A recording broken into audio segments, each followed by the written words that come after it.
so it's quite evident from the flip chart that each of you regards adult communications as a very important issue.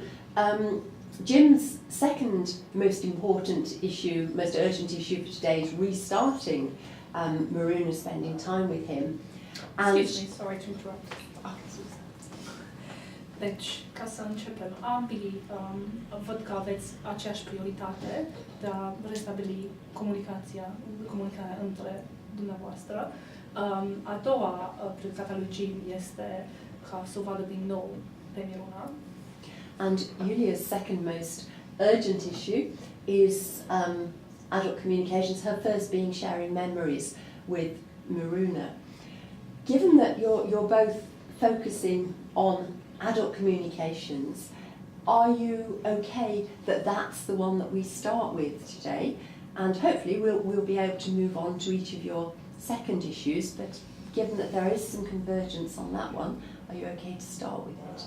Deci, a doua, da, adică prima ta prioritate după comunicații este îmbățirea amintirilor cu Miruna. Dar pentru că amândoi aveți același punct comun, restabilirea comunicării între voi doi ca și adulți, este ok dacă începem cu acest subiect? Yes, that's okay. I'm just going to pause for a moment. If we were not having the interpretation issues, Liz or I might very well have stood up at the flip chart and said, well, okay, you've both identified adult communications as a topic you both want, and then those are the ones we'll come to next. I've deliberately not done that because, of course, pointing to something in a language you don't understand is not helpful necessarily for Yulia. Otherwise, I might do it from here because doing it visually as well as verbally can be a really good reinforcement. You, of course, as Olympia, can read the English perfectly well, but if you had no English, I think it'd probably be just unhelpful to do that. So, yes. Does Jim have the same kind of rights? Is he entitled to that is actually the real stuff of this mediation. What are Jim's rights? And as would have Carl. Well, Carl's dead. Yes, but does he at present? Carl's dead. He doesn't jump into Carl's shoes. But what it is that Maruna, as a little girl, has a right to have in her life all the people who are in her family. So Jim is her grandfather. So it's Maruna's right, it's the child's right to spend time with her grandfather. The only time that a court would ever stop a child having time with an adult will be if that child was at risk from the adult. But the other thing to bear in mind is, and this is something that we might well come to in the mediation proper, is, well, what is the extent to which Maruna should be allocated time with a grandfather? And the answer to that will be very much dependent upon, well, it depends how much time she's been used to spending with her grandfather. So this particular mediation has been set up on the basis that, if I remember correctly, Maruna always had a great relationship with Carl's parents, Rosie and Jim, and would spend weekends several times a year with her grandparents. So we're talking about weekends with grandparents, say, every 6 to 8 weeks or so. So therefore, that's quite a strong grandparent relationship. Not just day visits, but weekends. So staying over 2 or 3 nights at a time. Now that's quite a strong, substantive grandparent relationship. So that's why the severing of that relationship by Yulia is actually really unhelpful for Maruna, because Maruna has a good, solid relationship with her grandparents. Rosie's not there, Carl isn't there, but Jim is. And so, even more important, that having lost 2 people from her life, she continues a relationship with someone who's still alive and can have the memories. And the issue is, well, what memories, at what time frame and everything else. That's why it's quite an interesting role play. The other thing I would say is that when we first started using it, the number of trainee mediators, I've got a case just like this in my cabinet. So it's actually a very normal type of dispute to have, and unfortunately mothers in Julia's situation quite frequently are trying to cut away the grandparents from a child's life because they want to move on themselves, and it's not that the child doesn't want to be reminded of Granny and Grandpa, it's that Mum doesn't want the child to be reminded of Granny and Grandpa. And that's very normal, but you have to move often a mother out of that position because she's not looking from the child's perspective. But that's more later. Any other comments, questions? We use other diagrams when it comes to financial shares and things like that. Right. So we can use grids and scales and graphs and. But you can't It's actually brilliant use them for talent, like the yeah. issues that we have at the moment. It's not commonly used for the issues. Well, I wouldn't normally be sort of doing a night count. You know. Yeah, I have done if I have very linear parents, very mathematically thinking parents. That is not usual. We had to do it recently, didn't Yes. we? Where there was 7-day contact sequentially. Oh, that's the 8-day shift pattern, wasn't it? Yeah, so Yes. so the days didn't fall on, the contact days didn't fall on the same days until it was 8 weeks later. Yes. I mean, Robin's a genius at maths, which is so helpful. Yeah, and to see all that done as a table like that, it did enable the parties to mediation not to get it wrong, and we recorded it in a letter, so that if anybody was a bit wobbly about, what day was the handover day on week 6, they would just look at this document and it was all there. But that was really probably one of the most involved ones that Yes. we've had to do. And what's interesting is that there's not pressure, there's some mediators are getting terribly interested in using interactive whiteboards and computer programs to, the projector, to put stuff onto the wall. The difficulty with that, however, is of course you have to set up templates. And if you don't have a template for the particular problem presenting in the room, you're stuck. Yeah. Because trying to do it freehand is just useless. Yeah. So this may be desperately low tech, but it's very, very flexible. Would you suggest that the interpreter would have maybe a little sketch or just jot down in this case in Romanian what is written on the flip chart? I would try to avoid that during the mediation. However, what we often do is we suggest to people that they take photos of flip charts on smartphones. And I would certainly suggest that if we were writing a letter following the mediation, we would organise for it to be translated. So there would be 2 letters sent, one in English, one in Romanian. And we would commission the interpreter to do the translation of the letter. And if there was a pattern like that of the contact arrangements, then we would have that inserted into the letter. Yeah, no, sorry, I was referring just to the priority, Yes. the priorities. Yes. Right. The priority list we would put in the letter, All right. and then that would be translated. Just to follow through. Yes. Originally, Yes. the issue. Yep.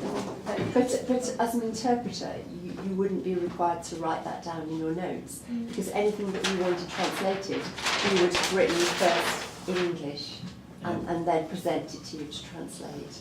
So your task is not as onerous as I think you might think it is. Okay. More questions? No? Sorry, I am just going to ask Olympia, but I'm going to ask her in English. Do you mean that I should, from what you were saying, for me to write them in Romanian, or for the interpreter to write them in Romanian, I say me because it's me now. So the client the one that doesn't speak English, can read them better? Like Because- now in the session, is that what you Yes, mean? So, this so is she what has I'm- like a, so she yeah. can look at the points like now, and she doesn't have to keep on being kind of like told what the. Exactly. Is that what you For mean? the difficulty Yes. as a non-English speaker, It's like now I can follow write the issues. English Yes. Yes. written Um, priorities. If that would help you, I have absolutely no problem with it. Whether you want to jot down your own list or whether the interpreter did it for you, that's absolutely fine. It wouldn't take you a minute or two. No, to do exactly. that. That Just- would be actually, it's brilliant Mm. that the Julia in this case would have her own Yes. Romanian copy of Yeah, that's what's fine. on That's the. fine. notebook and Yes, write down yes. things. If I were Julia, Mm. I would have Okay. a notebook and I would write down. And it doesn't matter. It doesn't matter helps. whether you do it or whether the interpreter does it. If that's something you find helpful, do it. What I think, and I just thinking aloud for a moment. Sorry.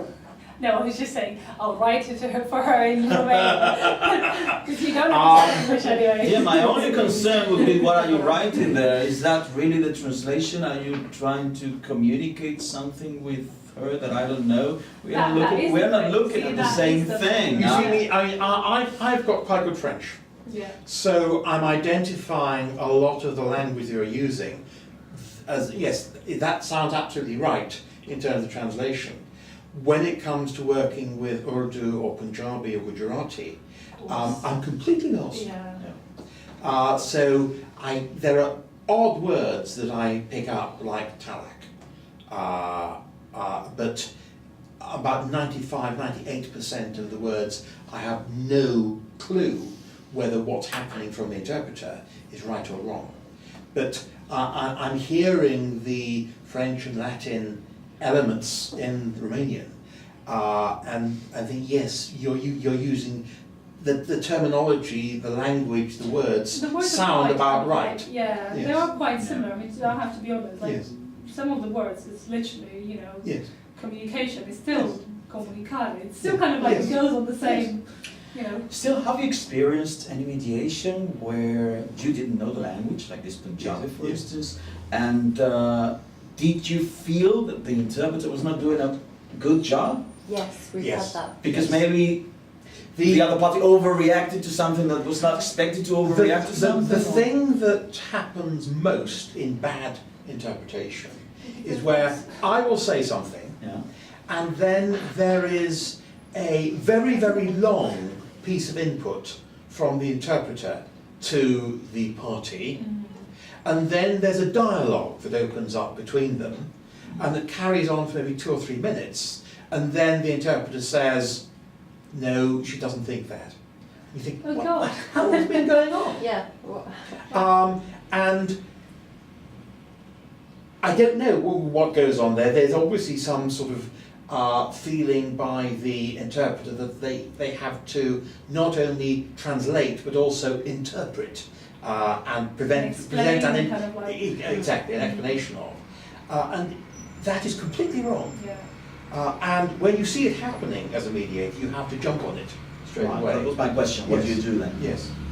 And the answer is you have to say, well, can you please explain what you've just said?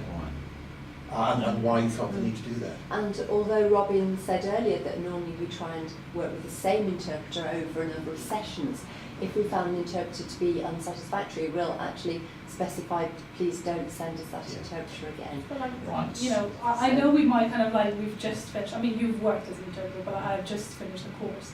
But that is like golden rule. Yes. You do not, you tell your client, or like the client, Yes. you tell him to address, Mm. he can't address you, like Olympia can't ask me questions, like Julia can't ask me questions, I will not answer. I'll say, I'm sorry. But you could translate the question and put it back to Yeah, us. exactly. But Yes. I'll say, you know, don't ask me to give you any explanation. If you need any explanation, that's exactly what I said at the beginning. Yes. If you need any explanations, please, I will ask and you will get the explanation Yes. that you need, but you can't, you know, or like ask me for advice in particular. Like that is just something that you're not allowed to do. Like, What we have had in the past, we had a situation where there were issues about land in India. And the interpreter, who came from that particular ethnic Indian background, was able to assist us with her own knowledge of the way in which land could be owned and divided and split between families in Bengal. But that assists you rather than Yes. talking to the clients. Yes. Yeah. So she was able to provide input based on her knowledge. Obviously she's not an expert, but she could help do some benchmarking for us. Which And that was really make you helpful. understand Yes. something. Yeah. It was crucial, wasn't Yes. it? Because I think the information that she provided was something that Robin and I had got no knowledge of at all, and perhaps wouldn't even have imagined. And did actually verify something that one of the clients was saying, which Yes. was it that the land was owned by the whole village, Yes. or something Yes. like that. Yes. Which we don't have a concept like that in this country, do we? But Mm. it was Um, informative. And there was a fascinating aspect to that, which was that Mother was saying, I was given as dowry this piece of prime land. My sons were given as dowry this piece of prime land, right in the middle of the most fertile part of the village holding. And my husband has asked this be given back to him, and I'm not prepared to do it, because if the land is given back to him, it will mean that our sons will have no right to be involved in the village farming and the village community, and they would then be ostracised and alienated from participation with the extended family of their father in the village, because they would have no tie to the village. And if I therefore give it back, it effectively cancels their heritage. Okay. And so that huge issues of culture coming out there that we had to have explained to us. Yeah. And always in mediation, it is the situation that we can't claim knowledge of cultures with which we are unfamiliar. So it's perfectly possible that in the Yulia and Jim situation, there may be aspects, for example, of faith in Romania, or the way families may work, that put a particular turn or interpretation on what's going on between Yulia and Jim. And we all are terribly amused and entertained by the whole vampire stuff with Transylvania and Romania.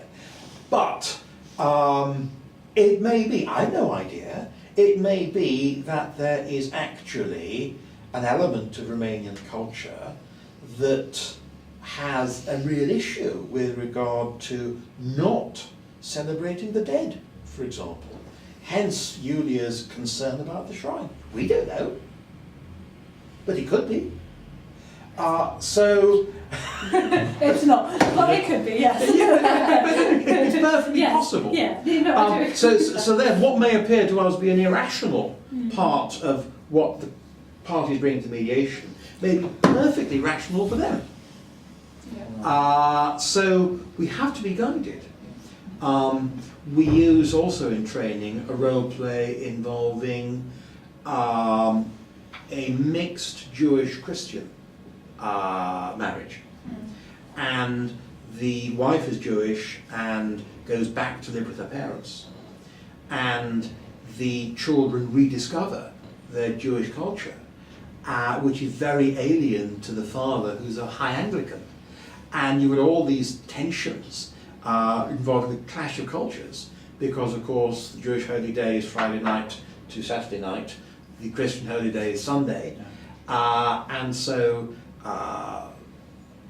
mother is saying, no, of course you can't see dad from Friday night to Saturday night, because that's the Jewish holy day, and you can't see him on Sunday either, because I don't want him taking you to church. So when can dad see the children? Well, good question, isn't it, says mum. Yeah. So you have to find a way through that. Okay. Is there a substantial difference between mediation in English and mediation in two different languages? No, Apart from the time, you mentioned just the cultural differences, which you may not be aware of. But that may be, enhanced because of the language differences, or there may be none. So you could be working with a couple who are both English speakers, and there are huge cultural issues which have nothing to do with language. We frequently work here with families where one may be Muslim and one may be English, or one may be Muslim and one may be Sikh. And you then get clashes of culture between the parents, because often they've compromised their culture to move towards each other when they're together, but when they separate, they go back to their cultural roots and then turn their cultural thermostats up to 10, or volume control up to 10, and so they then create a battle between the cultures which wasn't there before, and that can be very challenging. So within the Wolverhampton environment, we have to have some knowledge of most of the cultures with which we might be working. So you can't not know about that culture, not know about Sikhism and the like. We don't have an Afro-Caribbean culture to get into this. So that's fascinating, because Liz's husband is from the Caribbean, and so she goes out to Jamaica from time to time. And so we had a mediation involving a couple where dad had inherited land in Jamaica and was saying all sorts of things about how the land couldn't be his, and there are all sorts of problems with the Jamaican land registry.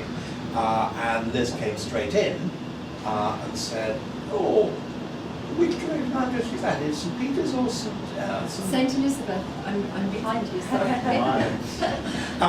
And it completely cut the ground away from the husband, who was trying to mystify the mediation by saying, "Oh, it's all awfully terribly different, you won't understand it."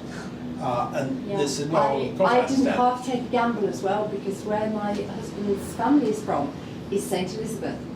And so I said to the gentleman in mediation, I said, "Which parish is this land in?" Praying he was going to say St. Elizabeth, because I don't know much about any of the other parishes. And oh, praise the Lord, he said St. Elizabeth. And he nearly fell off his chair when I said, "Well, isn't the land registry for St. Elizabeth at Black River?" And he was just... so you could ask your brothers who live in Jamaica to go along to land registry to get documentation to show whose names the land is registered in, because it's quite likely it will show that it was registered in their names jointly with him. And what he was trying to say is, no, I've got no legal interest at all.